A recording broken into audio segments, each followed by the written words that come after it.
DZA official के नाजरीन को अस्सलाम वालेकुम। इमाम हुसैन अलैहिस्सलाम के वरूद करबला के बाद हुर ने इब्न ज़ियाद को इमाम के वरूद की इतला दी तो इब्न ज़ियाद ने एक ख़त इमाम हुसैन अलैहिस्सलाम के नाम लिखा जिसका मतन यूँ था: आए हुसैन, मुझे पता चला है कि तुम करबला पहुंच गए हो। मुझे यजीद ने लिखा है कि मैं उस वक्त तक नरम बिस्तर पर न सोऊं और गंदम की रोटी न खाऊं जब तक तुम्हें कत्ल न कर लूं या फिर तुम यजीद की बैत न कर लो। वस्सलाम। तेज सवार ये खत करबला लाया और महज़र इमाम से इजाज़त तलब की कि उबैदुल्लाह का कासिद खत लाया है। इमाम ने इजाज़त दी। कासिद ने खत खिदमत इमाम में पेश किया। इमाम ने खत पढ़ा तो उसके मजमून में मौजूद रकीक जुमलात की वजह से उसको ज़मीन पर फेंक दिया और फरमाया, वो कौम कभी कामयाब नहीं हो सकती जो मखलूक की रजामंदी के लिए खुदा को नाराज कर दे। कासिद ने जवाब नामे का मुतालबा किया तो फरमाया, इस किस्म का खत जवाब के काबिल नहीं, अलबत्ता लिखने वाला अज़ाब खुदा का मुस्तहिक है।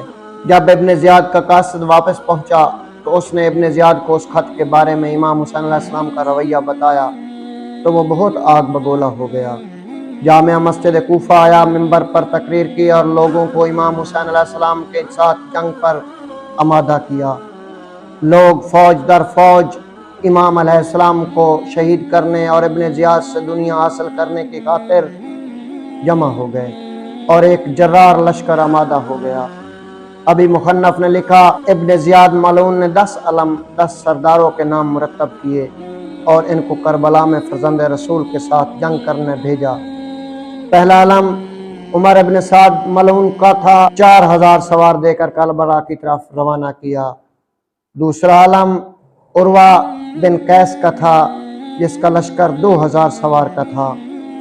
तीसरा अलम सिनान बिन अंस का था जिसका लश्कर 4000 सवार पर मुश्तमिल था।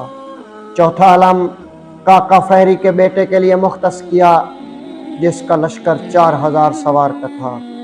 पांचवा अलम खोली को दिया जिसके साथ 3000 मुसल्लह अफराद थे।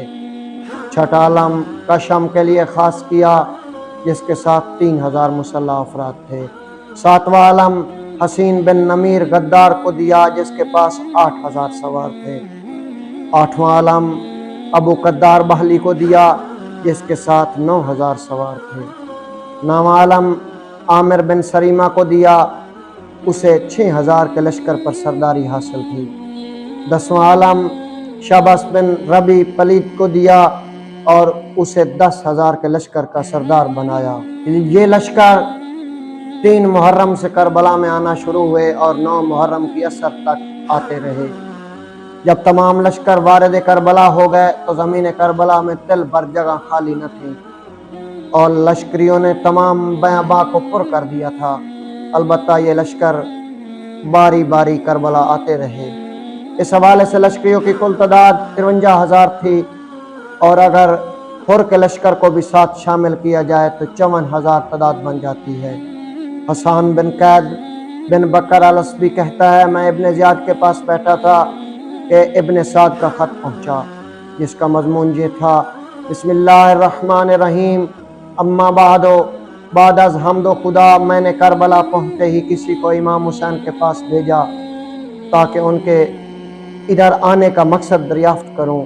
तो हज़रत अलैहिस्सलाम ने फरमाया कि कूफा के लोगों ने मुझे खतूत लिख कर दावत दी, पैदर पे वफूद भेजे और मैंने उनकी दावत को कबूल किया और कूफा आ गया। उन्होंने फरमाया कि अगर कूफा वालों को मेरा इधर आना नापसंद है और वो अपना वादों से मुनहरिफ हो चुके हैं तो मैं वापस चला जाता हूँ। वस्सलाम।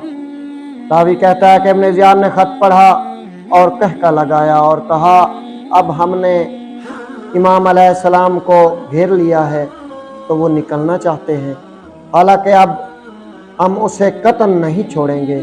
फिर इब्न साद के इस खत का जवाब यूँ लिखा: बिस्मिल्लाहिर्रहमानिर्रहीम, मैंने तुम्हारा खत पढ़ा तो हालात का पता चल गया। तुम हुसैन इब्न अली पर गिरफ्त मजबूत और तंग करो, यजीद की बैत कर लें। अगर वो और इसके तमाम असहाब यजीद की बैत कर लें तो फिर हम सोचेंगे तो उनके साथ क्या सलूक करना है। अस्सलाम। इब्न साद ने किसी को इमाम की खिदमत में पैगाम देकर भेजा کہ میں چاہتا ہوں کہ آپ سے رات کو تنہائی میں فرات کے کنارے ملاقات کروں۔ امام حسین نے 2 اصحاب اپنے ساتھ لیے اور تعین شدہ جگہ اور وقت پر رات کی تاریکی میں تشریف لے گئے۔ جو ہی فرات کے کنارے پہنچے، عمر بن سعد دوڑ کر آیا اور امام کے قدموں میں گر پڑا اور کافی دیر تک حضرت کا سر و سینہ چومتا رہا اور خوشبو لیتا رہا۔ پھر حضرت علیہ السلام کو ایک دری پر بٹھایا اور 2 زانو ہو کر حضرت کے سامنے بیٹھ گیا۔ کچھ دیر کے بعد عرض کیا، سبت رسول کی جو شان ہے وہ برقرار ہے۔ حضرت نے فرمایا، خدا توفیق دے۔ عمر بن سعد مسکرایا اور کہا، اگر قابلیت ہو تو۔ پھر ہر قسم کی باتیں ہوئی۔ بالآخر ابن سعد نے عرض کیا، میں قربان ہو جاؤں، آپ کیسے اس طرف تشریف لائے؟ امام نے فرمایا، شہر کوفہ کے لوگوں کے خطوط نے مجھے اپنے وطن اور حرم سے دور کر دیا۔ انہوں نے اس قدر خطوط لکھے اور وفود بھیجے کہ میرا مکہ میں رہنا حرام کر دیا۔ لہذا پہلے میں نے اپنے چچا زاد مسلم بن عقیل سلام اللہ علیہ کو بھیجا، پھر میں خود ان کے شہر چلا آیا۔ اور تمہیں معلوم ہی ہے کہ کوفیوں نے مسلم سے کیا سلوک کیا۔ ابن سعد نے عرض کیا، میں قربان جاؤں، کوفیوں کی بات پر اعتماد کیوں کیا؟ آپ کے باپ اور بھائی سے انہوں نے جو کیا وہ آپ کو معلوم نہیں تھا؟ حضرت نے فرمایا، تم نے کہا تو ٹھیک ہے، لیکن جو شخص راہ خدا میں دھوکہ اور فریب کرے، ہم جانتے اور سمجھتے ہوئے راہ خدا میں آنے والی ہر مصیبت کو خدا کے لیے برداشت کرتے ہیں۔ عمر صاحب نے کہا، آپ درست فرما رہے ہیں کہ اب کوفیوں کے نفاق نے آپ کو مصیبت میں مبتلا کر دیا اور آپ نے بھی جان بوجھ کر ان مصیبتوں کو گلے سے لگایا ہے، لہذا آپ اپنی اس مشکل اور پریشانی کا حل سوچیں۔ حضرت نے فرمایا، میری پریشانی کا حل یہ ہے، جب 4 محرم کی رات عمر بن سعد امام حسین علیہ السلام کے پاس فرات کے کنارے بیٹھا تھا تو حضرت نے اس سے 3 تمناؤں کا اظہار کیا۔ عمر نے کہا کہ میں ابن زیاد کو لکھوں گا، مجھے امید ہے کہ ان تینوں میں سے ایک وہ ضرور قبول کر لے گا۔ بات یہاں ختم ہو گئی۔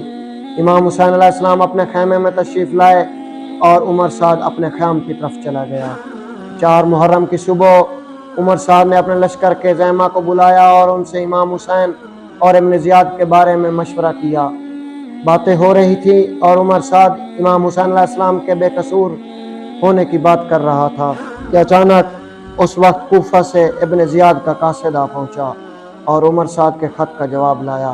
جو ہی ابن سعد نے ابن زیاد کے خط کا مضمون پڑھا تو بہت پریشان ہو گیا اور اپنی گفتگو جو لشکر کے بڑوں سے کر رہا تھا اس میں شرمندہ ہونے لگا اور خاموش ہو کر سوچنے لگا کہ فرزند رسول کسی صورت میں پسر مرجانہ کی اطاعت نہ کریں گے اور میں فرزند رسول سے لڑنا بھی نہیں چاہتا اور دوسری طرف رائے کی حکومت کو بھی نہیں چھوڑ سکتا۔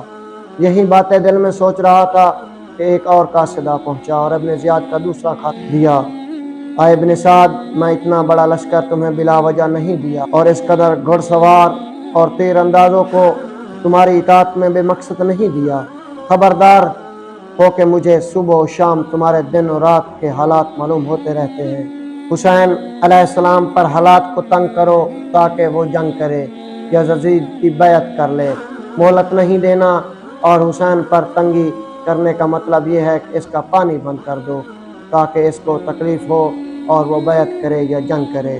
والسلام۔ تو ناظرین، امید کرتے ہیں کہ آپ کو یہ ایپیسوڈ پسند آئے گا۔ اگر پسند آئے تو ہمارے ساتھ جڑے رہیے گا، ہم آپ کو واقعہ کربلا کی مکمل رودات سنائیں گے۔